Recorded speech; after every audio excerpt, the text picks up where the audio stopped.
Hello student, my self Rajesh Kumar एक बार फिर से आपके लिए एक नए वीडियो के साथ। और स्टूडेंट्स, आज का जो टाइटल है वो है जेनेटिक्स। जेनेटिक्स एक इम्पोर्टेंट टाइटल है, इम्पोर्टेंट टॉपिक है और नीट और बोर्ड दोनों एग्ज़ाम्स के लिए इसका वेटेज बहुत ज़्यादा है। तो आप इसको ध्यान से पढ़िएगा और मैं भी इसको थोड़ा धीमी स्पीड से पढ़ाऊँगा ताकि आपको समझ में आ सके। और मैं आपको फिर से याद दिलाता चलूँ कि आप लाइक, शेयर और सब्सक्राइब करते रहिएगा जैसे कर रहे हैं। और आइए शुरू करते हैं स्टूडेंट्स। जो टॉपिक है जेनेटिक्स, यानी जो इसकी टर्म है, मेन टर्म है जेनेटिक्स, वो 1905 में बेटेसन के द्वारा दी गई थी।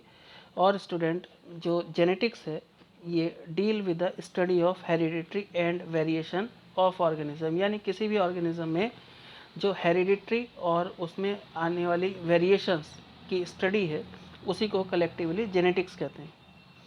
आगे बात करें अगर हेरिडिटी और वेरिएशन की स्टूडेंट, तो ये दो टर्म हैं जिनको समझना बहुत ज़रूरी है कि the process of transmitting the character from generation to generation, यानी एक जनरेशन से दूसरी जनरेशन में अगर कोई कैरेक्टर ट्रांसमिट हो रहा है तो उस प्रोसेस को कहते हैं, ट्रांसमिशन के प्रोसेस को कहते हैं हेरिडिटी। और स्टूडेंट, जो ये जो हेरिडिटी है इसके लिए जो रिस्पॉन्सिबल स्ट्रक्चर है वो है क्रोमोसोम। तो chromosome carry the hereditary information, यानी क्रोमोसोम्स के ऊपर कुछ हेरिडिटरी की इन्फॉर्मेशन पाई जाती है जिन्हें जीन्स कहते हैं। इस डायग्राम में जो आपको लाइनिंग दिख रही है मल्टीपल कलर की, ये दिखाने की कोशिश है कि क्रोमोसोम है स्ट्रक्चर और इसके ऊपर मल्टीपल अलग अलग टाइप के जीन्स एग्जिस्ट कर रहे हैं, तो आपको समझना चाहिए। फिर स्टूडेंट, दूसरी बात करें वेरिएशन की, तो वेरिएशंस जो हैं वो डिफरेंसेस हैं which transmitted from one generation to another generation, यानी पहले कैरेक्टर थे, ये दूसरे जो हैं ये डिफरेंसेस हैं। तो वेरिएशन हमेशा हमें पेरेंट से प्रोजेनी को मिलती है, माता पिताओं से उनके बच्चों को मिलती है। तो फिर कुछ और टर्म है, अभी हाथ के हाथ हम बात करते चलें। नंबर नेक्स्ट यहाँ लिखा है जीनोटाइप एंड फिनोटाइप कंसेप्ट, यानी जीनोटाइप किसे कहते हैं और फिनोटाइप किसे कहते हैं। तो जीनोटाइप स्टूडेंट किसी भी ऑर्गेनिज्म का जेनेटिक कॉन्स्टिट्यूशन है, यानी उसका जेनेटिक मेकअप जो है, जो उसका डीएनए है, जो उसके जीन हैं, जो उसके एलील हैं, वो उसका जीनोटाइप है इटसेल्फ। और फिनोटाइप की बात करें तो फिनोटाइप एक्सटर्नल फीचर्स हैं किसी भी ऑर्गेनिज्म के, जैसे हमारे हाथ, पैर, नाक, कान, या फिर किसी प्लांट की leaf, stem, root, flower, seed, ये सब उसका फिनोटाइप में कंसिडर होगा। फिर स्टूडेंट बात करें ट्रेट की, और ट्रेट जो होते हैं अपने आप में कैरेक्टर हैं। ऑब्वियस सी बात है, वो कैरेक्टर्स जो passes from the parent to their offsprings वो ट्रेट कहलाते हैं, यानी माँ बापों से मिलने वाले कैरेक्टर्स जो अगली पीढ़ी में जाते हैं वो उसके ट्रेट हैं। फिर एक और टर्म है स्टूडेंट्स जीन, और जीन जो है एक smallest structural and functional unit of heredity है, यानी अगर हेरिडिटी परफॉर्म होनी है, एक कैरेक्टर को एक कैरेक्टर को नेक्स्ट जनरेशन में जाना है तो उसके लिए जीन ही रिस्पॉन्सिबल है। तो जीन जो है वो एक यूनिट ऑफ हेरिडिटी कंसिडर होती है। और a section of DNA sequence encoding a single protein, यानी अगर किसी जीन की बात करें हम, तो जीन किसी भी डीएनए के ऊपर, फॉर एग्जांपल देखिए कि ये मैं डीएनए बना देता हूँ और इस डीएनए के ऊपर बहुत सारे सीक्वेंसेस हैं। डीएनए के ऊपर सीक्वेंसेस होते हैं स्टूडेंट, जिन्हें हम नाइट्रोजिनस सीक्वेंसेस कहते हैं, बेस सीक्वेंस कहते हैं। ये नाइट्रोजिनस होते हैं, एडिनोसिन, गुआनोसिन, साइटोसिन, थाइमिन, इस तरह से। तो अगर ये पूरा का पूरा डीएनए है तो इस डीएनए के ऊपर कुछ डिफरेंट स्ट्रक्चर एग्जिस्ट करते हैं, जैसे ये छोटी छोटी जगह पर कुछ जीन्स लगे होते हैं। तो ये जो जीन्स हैं, यानी जीन्स क्या है, डीएनए के ऊपर लगे हुए कुछ छोटे छोटे टुकड़े हैं, यानी सेक्शन ऑफ डीएनए है। और ये डीएनए ही तो प्रोसेस्ड होकर के हमें लास्ट में प्रोटीन देता है। क्या देता है? प्रोटीन। और ये प्रोटीन ही तो रिस्पॉन्सिबल है किसी भी कैरेक्टर को डिटरमिन करने के लिए। फॉर एग्जांपल हमारी आइज़ का कलर है, फॉर एग्ज़ाम्पल हमारी स्किन का कलर है, फॉर एग्ज़ाम्पल हमारे हेयर हैं, फॉर एग्ज़ाम्पल हमारे नोज़ का शेप है। तो स्टूडेंट ये जो सब कैरेक्टर्स हैं ये इस जीन के थ्रू ही कंडक्ट हो रहे हैं। तो आगे बढ़ते हैं। फिर एक और टर्म है student genome. Genome is nothing, it is the entire set of genes in the chromosome और ऑर्गेनिज्म। किसी भी ऑर्गेनिज्म की सेल्स में जितने जीन्स पाए जाते हैं वो उसका जीनोम होता है। तो जनरली जो जीनोम कंसिडर होता है वो हैप्लॉइड टर्म के लिए होता है, यानी अगर हमारी सेल में 46 क्रोमोसोम है तो 46 क्रोमोसोम जो हैं वो 23 के दो पेयर हैं, मतलब एक पेयर है। तो 23 जोड़े क्रोमोसोम्स हैं। तो 23 क्रोमोसोम पर पाए जाने वाले जो जीन्स हैं, यानी सिंगल सेट पे पाए जाने वाले जो जीन हैं वो हमारा जीनोम है। तो स्टूडेंट ध्यान रखिएगा कि जीनोम क्या है। जीनोम हमारे हैप्लॉइड कंटेंट में पाए जाने वाले जीन्स हैं। और फिर अगली टर्म की ओर बढ़ते हैं स्टूडेंट। अगली टर्म है allele. Allele is nothing, it is a alternative form of same gene, यानी किसी डीएनए पर सेम टाइप का कोई दूसरा फॉर्म भी पड़ा है क्या जीन का, तो वो उसका एलिल है। फॉर एग्जांपल जैसे हम कैपिटल टी और स्मॉल टी की बात करें जब हम रिप्रेजेंट करते हैं क्रॉस को, तो two genes that occupy the same position on homologous chromosomes and that cover the same trait, और कैरेक्टर को भी सेम कैरेक्टर को भी कवर करते हैं तो वो एलिल कहलाते हैं स्टूडेंट। ये टर्म है, डायरेक्ट क्वेश्चन आते हैं इनसे। एक और टर्म है लोकस। लोकस जो है स्टूडेंट्स ये fixed location on strand of DNA है वेयर अ जीन और वन ऑफ इट्स एलिल, यानी जीन या जीन का एलिल प्रेजेंट रहता है। लोकस को लोग एड्रेस ऑफ जीन भी कहते हैं, आप ध्यान रखिएगा। फिर एक और टर्म है students homozygous. Homozygous is the term is used when the parent or offsprings have identical genes. जब किसी भी जब किसी भी पेरेंट के पास या किसी भी ऑर्गेनिज्म के पास, किसी प्रोजेनी के पास same type of genes exist करते हैं, जैसे कैपिटल टी या स्मॉल टी, तो ये जो टर्म है इन दोनों के लिए ये होमोजाइगस टर्म है स्टूडेंट। ओके। और होमोजाइगस टर्म जो होमोजाइगस है ये एक पर्टिकुलर कैरेक्टरिस्टिक को एक्सप्लेन करता है। ऑब्वियस सी बात है, कैपिटल टी टॉलनेस को रिप्रेजेंट कर रहा है और स्मॉल टी ड्वार्फनेस को रिप्रेजेंट कर रहा है, तो वो डिपेंड ही करेगा। अगली टर्म देखते हैं, ये है हेट्रोजाइगस स्टूडेंट। हेट्रोजाइगस क्या होती है? ये होती है एक डोमिनेंट और एक रिसेसिव।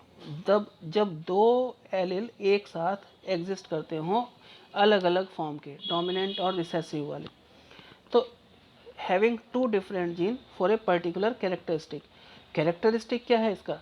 कैरेक्टरिस्टिक है लेंथ, हाइट, और जो टू डिफरेंट जीन है कैपिटल टी टॉलनेस के लिए, स्मॉल टी ड्वार्फनेस के लिए या बौनेपन के लिए। तो ये टर्म है, आप देखिएगा। फिर अगली टर्म है हमारे पास dominant allele. Students, the allele of a gene that mask or suppress the expression of an alternate allele, यानी दो एलिल हैं अगर, तो दो में से कोई एक एलिल जो दूसरे वाले एलिल का जो एक्सप्रेशन है उसको सप्रेस कर दे, उसको दबा दे। तो ठीक ऐसा ही है जैसे घर में भाई बहन होते हैं और एक भाई दूसरे बहन को या एक भाई दूसरे भाई के को दबा लेता है, उसके ऊपर डोमिनेंट हो जाता है, तो वो पर्टिकुलर जो जिसने दूसरे वाले को दबा लिया वो एक डोमिनेंट पर्सनैलिटी हो गई। और इन टर्म्स ऑफ जेनेटिक्स अगर जीन की बात करें तो एक जीन जिसने दूसरे वाले को दबाया था उसको हम डोमिनेंट पर्सनैलिटी की बजाय डोमिनेंट एलिल कह देंगे। तो आपको समझना चाहिए कि डोमिनेंट एलिल जो है वो ऐसा एलिल है जो एक्सप्रेस कर देगा अपने आप को दूसरे वाले को दबा करके।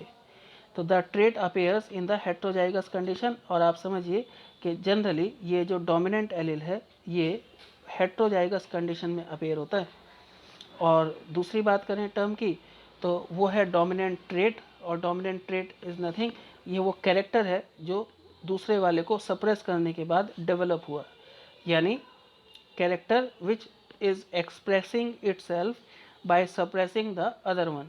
तो दूसरे को दबा करके अपने आप को एक्सप्रेस करने वाला जो कैरेक्टर है वो डोमिनेंट ट्रेट है या डोमिनेंट कैरेक्टर है। ऐसे ही स्टूडेंट दूसरी टर्म है रिसेसिव एलिल, और ये पहले वाली का ओपोजिट है बिल्कुल, यानी an allele that is masked, यानी जिसके एक्सप्रेशन को दबा दिया गया था डोमिनेंट एलिल के थ्रू, वो अपेयर नहीं होता। अपेयर नहीं होता यानी रिसेसिवनेस में चला जाता है, यानी दब जाता है। तो ये वाली जो कंडीशन है स्टूडेंट्स, यानी रिसेसिव एलिल वाली जो कंडीशन है, ये जनरली आती है केवल हेट्रोजाइगस में, सॉरी होमोजाइगस में। ये हेट्रोजाइगस में आ ही नहीं सकती, आती ही नहीं है। हमेशा जब भी रिसेसिव एलील एक्सप्रेस होगा वो हमेशा होमोजाइगस कंडीशन में होगा, तो ध्यान रखिएगा।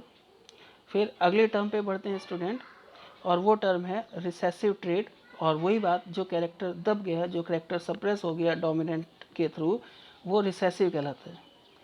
फिर आगे बात करते हैं स्टूडेंट। इतना जो था ये टर्मिनोलॉजी थी जिसको आपको समझना बहुत ज़रूरी था। अब बात आएगी मेंडल की और उसके मेंडलिज्म की, यानी हमें मेंडल को अब डिटेल में स्टडी करना है, पढ़ना है और उसके लॉज को देखना है।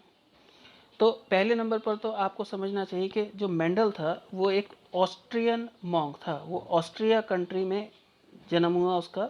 ऑस्ट्रिया एक यूरोपियन कंट्री है और वहाँ पर एक चर्च में वो मॉन्क के पोस्ट पर था। पोस्ट तो उसके टीचिंग की थी, पढ़ाता था वो मैथ्स और स्टैटिस्टिक्स। एक उसके चर्च का नाम था सेंट ऑगस्टिन मॉनेस्ट्री, और ब्रन जो है उसकी जगह का नाम है। ये जनरली आपको पता होना चाहिए, पूछे तो नहीं जाते, लेकिन एक बार क्वेश्चन आया था कि from which country Mendel belongs, तो ऑस्ट्रिया पूछा था, तो आपको इस बात की जानकारी होनी चाहिए स्टूडेंट। और वो प्रिस्ट की तरह भी काम करता था, यानी वहाँ पढ़ाता भी था और लोगों को प्रे भी कराता था।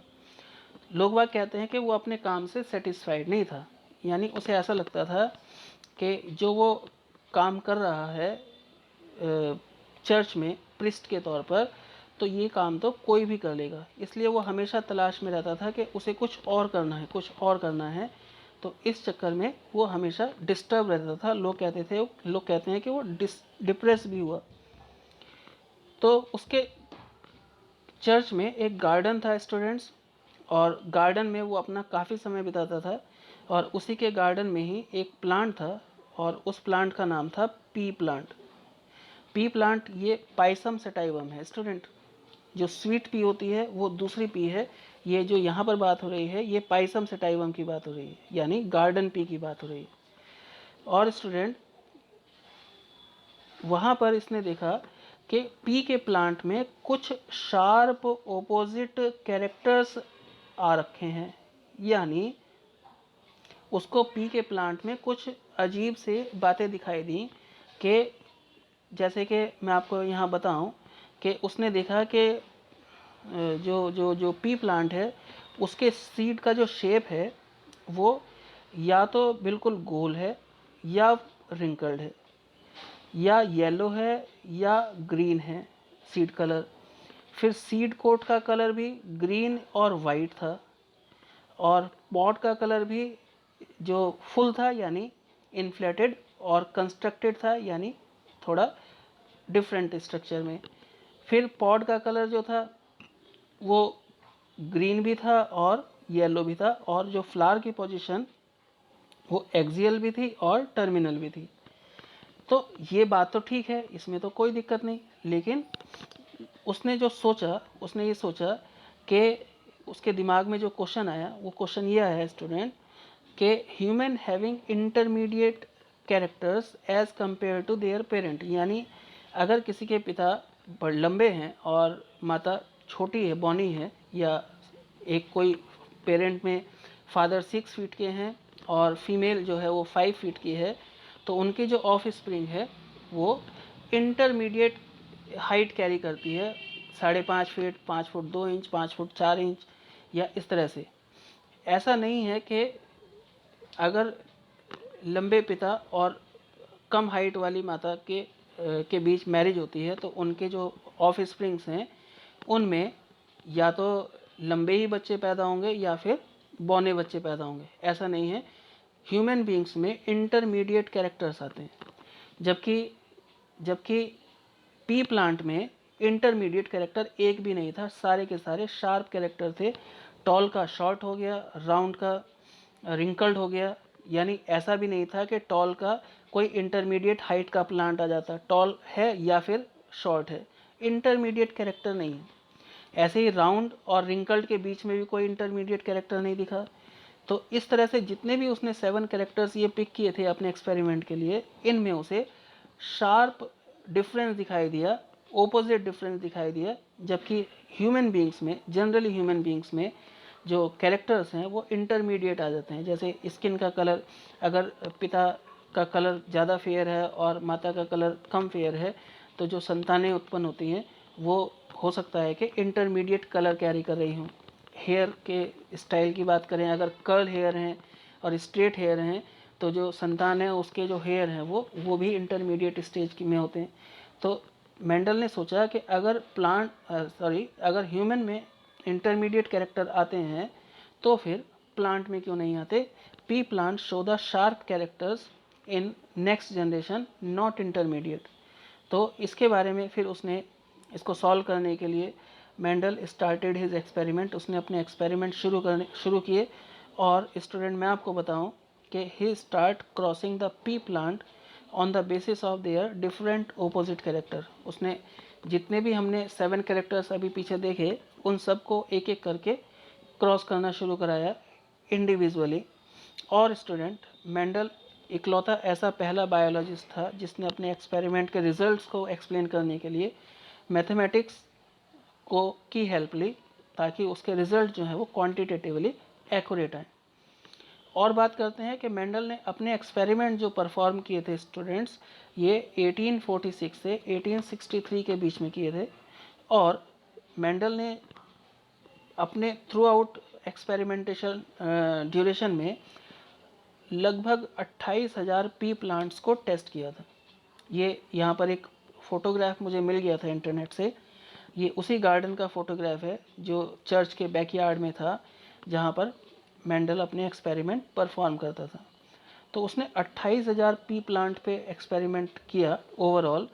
और इस बात से आप आइडिया लगा सकते हैं कि उसका जो सैंपल साइज़ था वो इतना बड़ा था, इसी वजह से वो अपने रिजल्ट्स जो था वो एक्यूरेट ले पाए। तो आगे बढ़ते हैं स्टूडेंट। मेंडल ने जो एक्सपेरिमेंट किए थे वो कई सारे एक्सपेरिमेंट थे। उसने मोनोहाइब्रिड, डाईहाइब्रिड और ट्राईहाइब्रिड तक क्रॉस किए थे, लेकिन हम यहाँ पर सिलेबस के अकॉर्डिंग मोनोहाइब्रिड और डाईहाइब्रिड का जिक्र करेंगे। तो स्टूडेंट पहले बात करते हैं मोनोहाइब्रिड की। और a genetic cross involving a single pair of gene, यानी वन ट्रेट। तो अगर कोई क्रॉस सिंगल पेयर को ध्यान में रखते हुए कराया जाता है दो प्लांट के बीच में, तो वो क्रॉस जो है वो मोनोहाइब्रिड क्रॉस कहलाता है। Parents differ by a single trait. तो यानी इसमें जो पैटर्न है वो ये है कि पेरेंट जो है वो डिफ़र होने चाहिए एक सिंगल ट्रेट के थ्रू। फॉर एग्ज़ाम्पल, इसने जो क्रॉस कराया था, जो हम बहुत फेमस क्रॉस है, टॉल एंड ड्वार्फ के बीच में कराया था। तो टॉल और ड्वार्फ के बीच में जो इसने क्रॉस कराया मेंडल ने, वो मोनोहाइब्रिड क्रॉस है। अगर टॉल के साथ कोई और कैरेक्टर ले ले, जैसे टॉलनेस के साथ में वो सीड कलर ले ले, तो सीड कलर भी एक पेयर ऑफ कैरेक्टर हो गया, तो वो फिर डाई हाइब्रिड हो जाता है। लेकिन यहाँ पर सिंगल कैरेक्टर लिया है, टॉलनेस एंड ड्वार्फनेस। तो देखते हैं इसमें क्या हुआ कि इसमें जो पेरेंट्स हैं differ by the single trait, यानी हाइट के अकॉर्डिंग डिफरेंट हैं। Crossing two pea plants that differentiate by tallness and shortness, यानी tallness and dwarfness। तो यहाँ पर हम जो बात कर रहे हैं, एक एलिल कैपिटल टी है जो टॉलनेस के लिए रिस्पॉन्सिबल है, और एक एलिल ड्वार्फ है, यानी जो स्मॉल टी है, जो ड्वार्फनेस के लिए रिस्पॉन्सिबल है। और इनके हम जीनोटाइप की बात करें स्टूडेंट, कैपिटल टी ये मैंने पहले ही बताया, और स्मॉल टी। तो ये जो है ये ड्वार्फ प्लांट है, और ये जो है ये टॉल प्लांट है। दोनों में सेम एलिल होने की वजह से ये दोनों क्या कहलाएंगे, ये दोनों कहलाएंगे होमोजाइगस। तो आगे बढ़ते हैं कि जब मोनोहाइब्रिड क्रॉस में स्टेम लेंथ के अकॉर्डिंग मेंडल ने क्रॉस कराया, तो student tall plant crossed by dwarf plant, और जब टॉल का ड्वार्फ से क्रॉस हुआ तो सबसे पहले तो यहाँ पर दिखाया नहीं, सबसे पहले गैमीट बनते हैं। कैपिटल टी का गैमीट बना कैपिटल टी, और स्मॉल टी का गैमीट बना स्मॉल टी। क्योंकि पेरेंट होमोजाइगस हैं स्टूडेंट, पेरेंट होमोजाइगस हैं, इसलिए जो इनके गैमीट बनेंगे वो उनके नंबर के हाफ बनेंगे। तो हाफ हो गया कैपिटल टी, और स्मॉल टी का हाफ हो गया स्मॉल टी।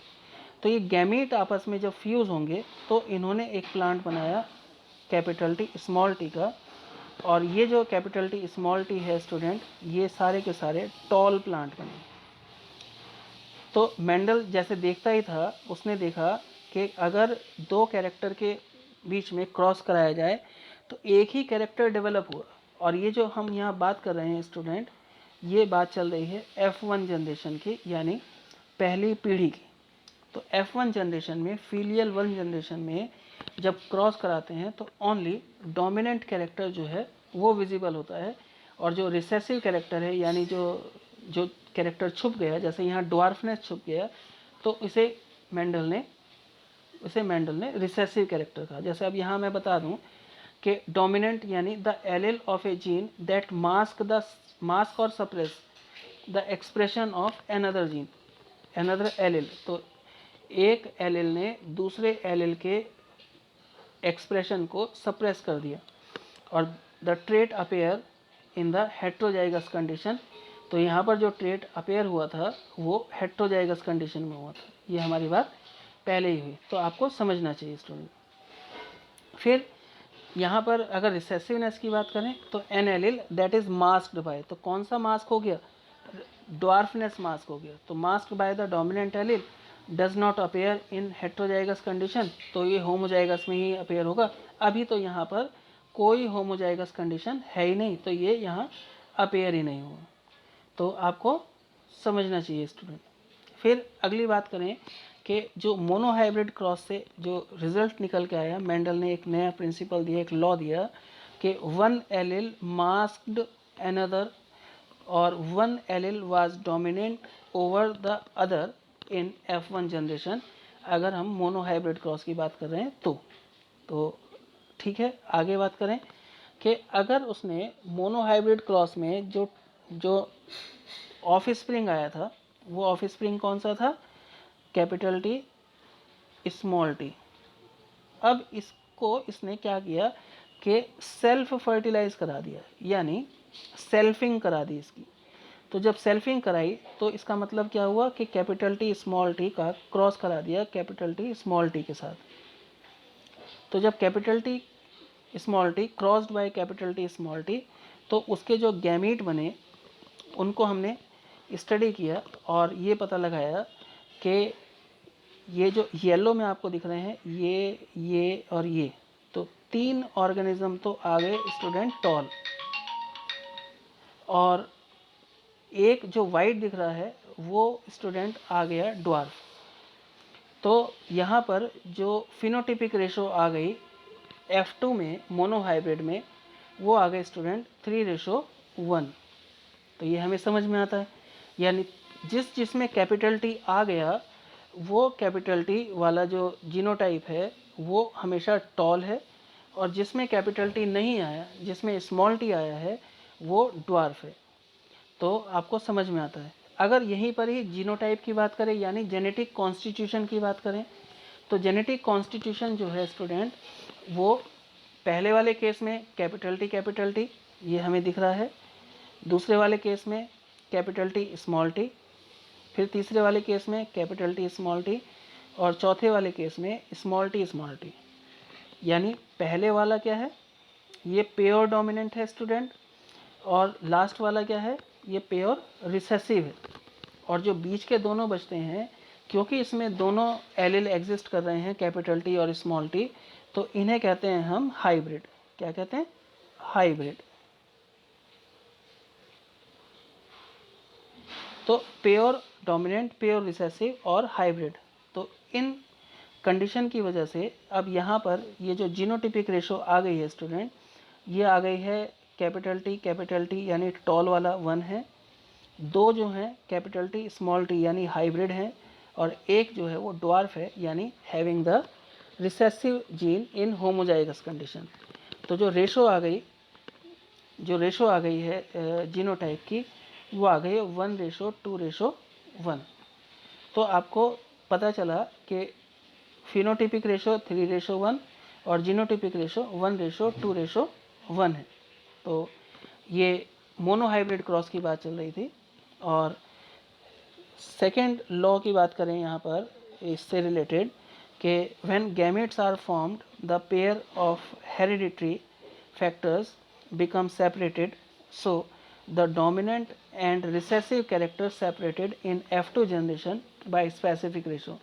यानी इसमें जब वो कैरेक्टर सेपरेट हो गए, टॉलनेस अलग हो गया, ड्वार्फनेस अलग हो गया, प्योर अलग हो गया, हाइब्रिड अलग हो गया, तो इन सेपरेशन को या इन सेग्रीगेशन को फिर एक अलग नाम दिया गया। मेंडल ने एक लॉ इस्टेब्लिश किया जिसे कहते हैं मेंडल्स लॉ ऑफ सेग्रीगेशन, और इसमें ये बताया गया कि F2 जनरेशन में जो कैरेक्टर्स हैं वो सेग्रीगेट हो जाते हैं स्टूडेंट, और क्योंकि सेग्रीगेट होकर के वो कैरेक्टर शुद्ध रूप में मिल जाते हैं हमें, इसलिए इसे law of purity of gametes भी कहा गया। तो आप ध्यान रखिएगा इसमें। फिर आगे बात करते हैं और डाई हाइब्रिड क्रॉस के बारे में, यानी genetic cross involving 2 pair of gene यानी 2 ओपोजिट ट्रेट को ध्यान में रखते हुए कराया गया क्रॉस। और इसमें जो पेरेंट्स हैं वो डिफर हैं बाय 2 ट्रेट्स यानी 2 ट्रेट के आधार पे उनमें डिफरेंसेस है, जैसे मैंने अभी पहले बताया था। तो यहाँ पर जो डिफरेंस है स्टूडेंट्स, वो आप समझिए, थोड़ा कॉम्प्लिकेटेड होगी बात, लेकिन आपको समझना है कि उन्होंने पेरेंट यानी P फॉर पेरेंट यानी एक ट्रेट तो लिया येलो और राउंड कलर का, और दूसरा लिया ग्रीन एंड रिंकल्ड कलर का। और जब उनके गैमीट बने स्टूडेंट, दोनों होमोजाइगस हैं, कैपिटल वाई कैपिटल आर और स्मॉल वाई स्मॉल आर। तो ये जो दोनों पेरेंट हैं होमोजाइगस, मैंने पहले ही बताया कि अगर पेरेंट होमोजाइगस होंगे तो उनके गैमीट जो हैं वो उनके एलील के आधे बनेंगे। तो 4 का आधा 2 यानी कैपिटल वाई कैपिटल आर, और इधर भी 4 का आधा 2 यानी स्मॉल वाई स्मॉल आर। तो ये दोनों गैमेट फ्यूज़ हुए, और फ्यूज़ होकर के इन्होंने नया प्रोजेनी बना लिया जिसमें कैपिटल वाई और कैपिटल आर और स्मॉल आर आ गया। अब यहाँ पर कैपिटल वाई एग्जिस्ट कर रहा है, इसके लिए येलो हो गया कैरेक्टर, और कैपिटल आर एग्जिस्ट कर रहा है, इसके लिए राउंड हो गया कैरेक्टर। यानी कैपिटल वाई और कैपिटल आर दोनों एग्जिस्ट करते हुए ये हो गया राउंड और येलो। तो F1 जनरेशन में जो डोमिनेंट कैरेक्टर निकल के आया वो राउंड और येलो आया, और जो रिसेसिव आया यानी जिस कैरेक्टर को इस डोमिनेंट कैरेक्टर ने सप्रेस कर दिया वो ग्रीन और रिंकल्ड है, ये रिसेसिव है। अब अगर हम इस F1 जनरेशन के की सेल्फ फर्टिलाइजेशन कराएं यानी सेल्फ क्रॉसिंग कराएं यानी सेल्फिंग कराएं, तो उससे देखते हैं कि अगली जनरेशन में क्या रिज़ल्ट आता है। मेंडल ने जब ये काम किया तो ये देखना चाहता था कि जिस तरह से F2 जनरेशन में कैरेक्टर सेपरेट हो गए थे, तो क्या डाई हाइब्रिड क्रॉस में भी F2 जनरेशन में कैरेक्टर सेपरेट हो जाएंगे, और अगर हाँ हो जाएंगे तो उनके पीछे जो रेशो है वो क्या होगी। तो यहाँ पर रेशो क्या है वो भी देखना है। तो आगे इसी में ही बात करते हैं स्टूडेंट कि जब ये गैमीट आपस में फर्टिलाइज हुए यानी एक दूसरे का क्रॉस किया, तो यहाँ से जो रेशो निकल के आई स्टूडेंट, वो रेशो निकल के आई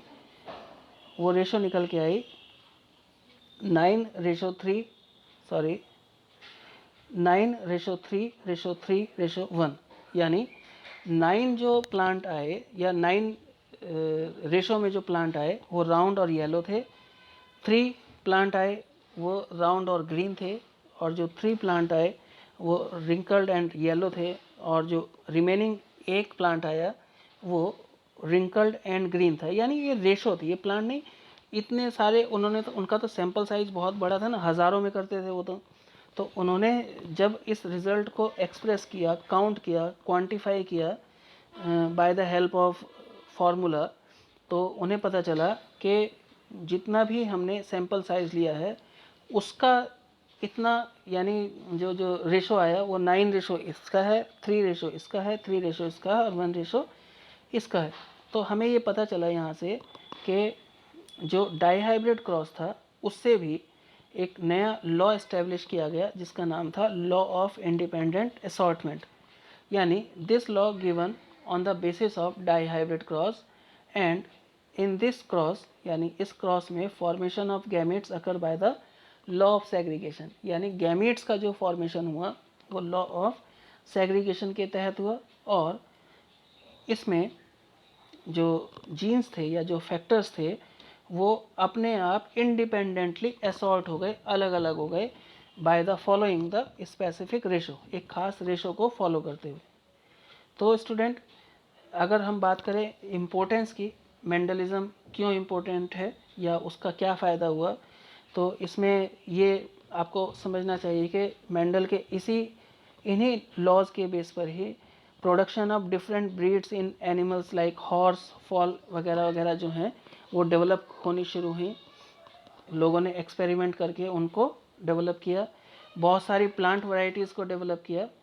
और स्टूडेंट, एक साइंस होती है यूजेनिक्स, जिसमें हम सुपीरियर प्रोजेनी के डेवलपमेंट को स्टडी करते हैं, और ये पूरी की पूरी ब्रांच ऑफ साइंस जो है वो मेंडलिज्म पर ही डिपेंडेंट है। तो यही था आज के वीडियो में, और अगले वीडियो में स्टूडेंट मैं बात करूँगा मेंडल के बाद की, यानी पोस्ट मेंडेलियन स्टडीज़ क्या क्या थी, और मेंडल किस वजह से फेमस नहीं हुआ और उसके पीछे क्या क्या कारण थे, और उसका काम कैसे पब्लिश हुआ कैसे नहीं। तो पार्ट 2 जो है वो ध्यान से देखिएगा और उसका इंतज़ार कीजिए, मैं जल्द ही उसको आपके सामने लेकर के आऊँगा। तो thank you very much student.